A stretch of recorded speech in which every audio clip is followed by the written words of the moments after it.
welcome back on board Kipper. It's almost mid-July and here we are sat on the mooring in sunny West Wales, and unfortunately life so far has got in the way and our sailing season has been something of a joke.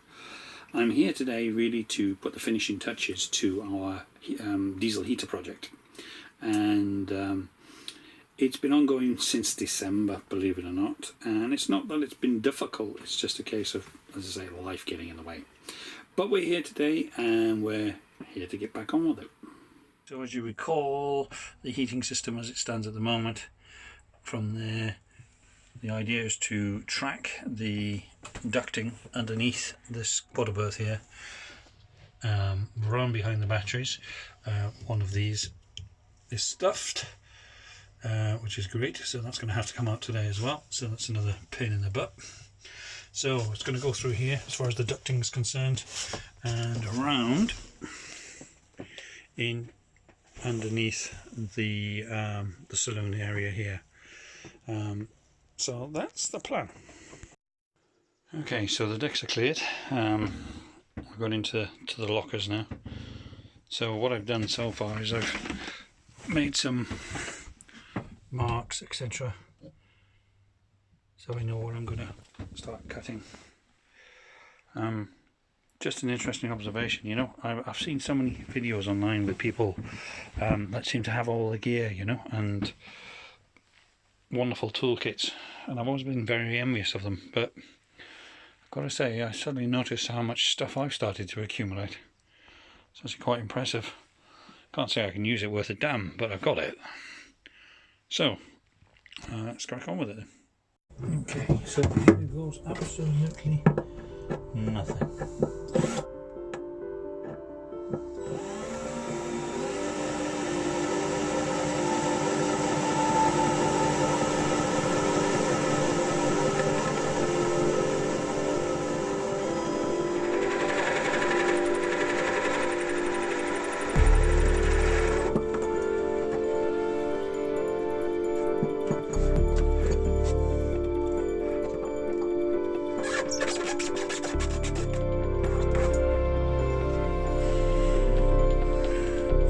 So there's your first hole. Of course we need to make that considerably bigger, but it's there.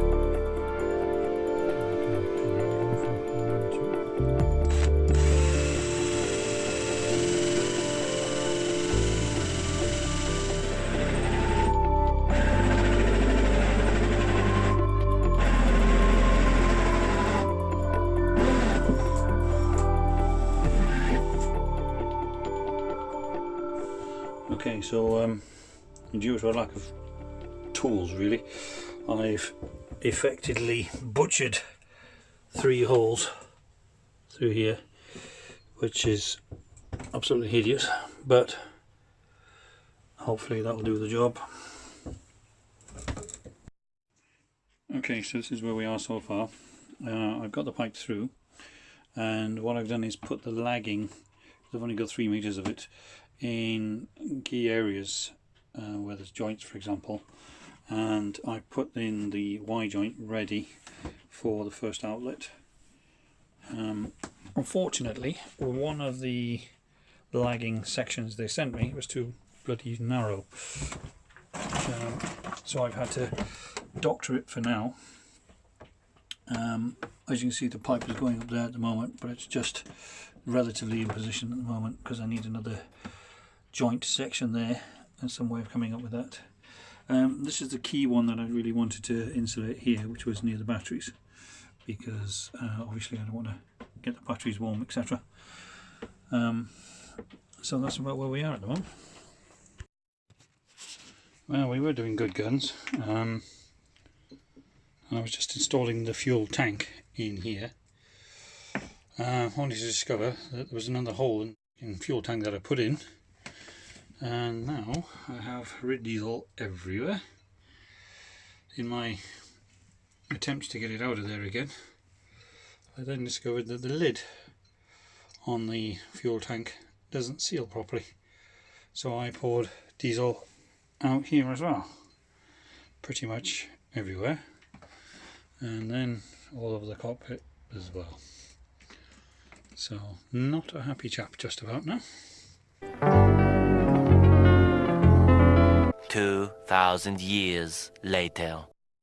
Okay, so this is going to be the site of the first outlet, which will have to be, by looking at the schematics, the directional one, which will go down here somewhere. Unfortunately, I cut the bloody thing and then inside here, and then realised that really I've almost got an outlet right next to the table leg, which is not ideal. So much clutter in here at the moment, it's unreal. Okay, so we're about there as far as this end of it is concerned. So what we've got is the ducting coming through behind the batteries, and as I said before, I've put a little bit of lagging around it that I had just to protect it on the joints between a little bit. There's my Y joint or junction, calling it what you will, coming into the back here, and then it carries on around to another outlet there. That's the end of the system there. So vent wise, what we've got is on this one, we've got a closey type vent, which is also directional, slightly directional anyway, but it's this opening and closing the aperture which I really wanted here. So what we have on the end then, as per requirement, is an end vent there which is not closable, and unfortunately I left a bag of screws at home that I wanted to use, and I'm buggered if I'm going to drive 2 hours back to get them, so I've used what I've had to hand. Though not the greatest, but it's there.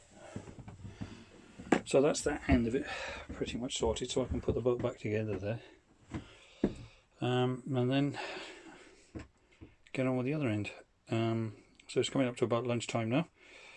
In fact, it's nearly 1 o'clock, so not a bad morning to work.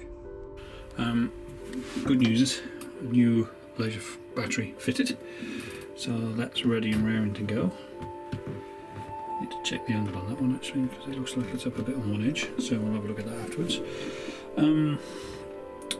So here's the gummings with the switch, etc., to isolate the diesel heater. And at first I did think about popping that up here with some of the other electrical gummings, but I thought, well, really I don't want to get it too cluttered up there. I want to keep it simple and relatively accessible really. The biggest danger of course with the isolator is forgetting to turn the damn thing off, so that you know, the system remains powered up.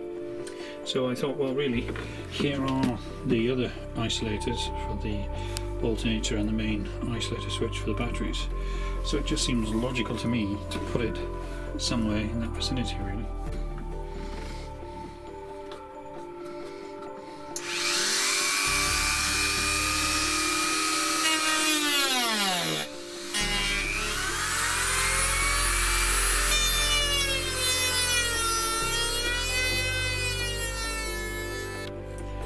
Okay, so here's the unit in situ now, for the switch unit. So we've got some stickerage on it as well. Not the neatest job, as I said, but it's there. Bit of a goof. I put the on sticker on the wrong way around, so it said no instead. So I had to peel the bugger off. Hey-ho. But it's there, and it works. That bit anyway. So the idea is the control unit up here, the remote there, that works, and the idea is we turn it on here and it comes on there.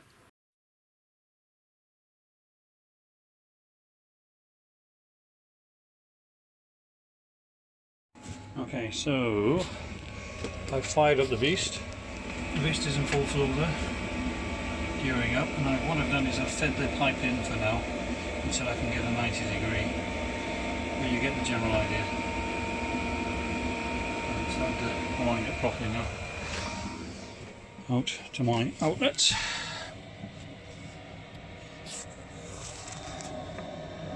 Good air coming out of there.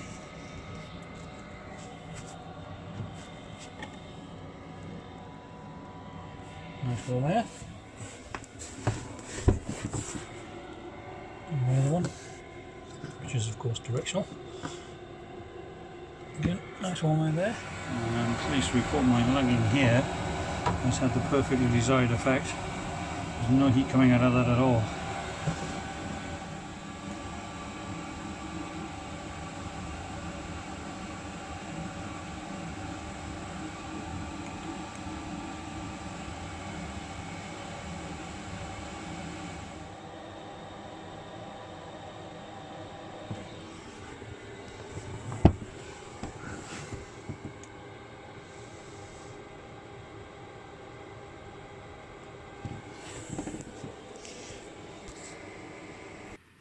So okay folks, job done really. So let's have a quick run through what we've got.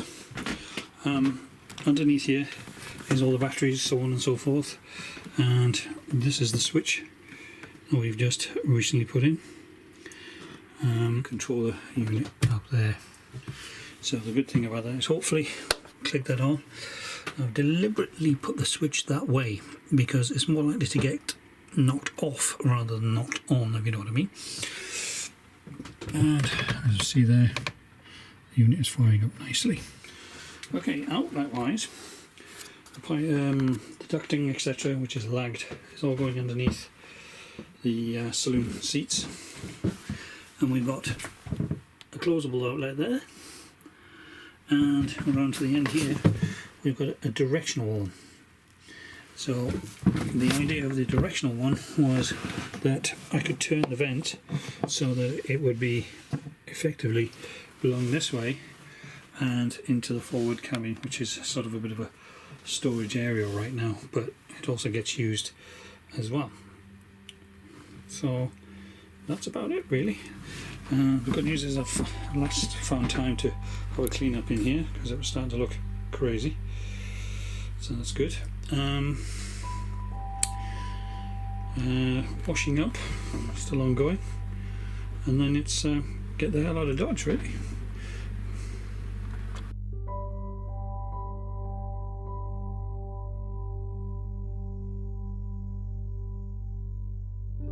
Well, there we have it folks, job done. About my exhaust and the tremendous heats that are being generated there, as you can see, I spoke to the suppliers of the exhaust and they suggested putting actual ducting around it, but using the metal based ducting rather than the cardboard based stuff. So that's what we've done. So far it's quite encouraging, but we'll have to use the system properly and see how we get on. But one thing's for sure, we're ready for the winter this time around. Bring on the winter cruising.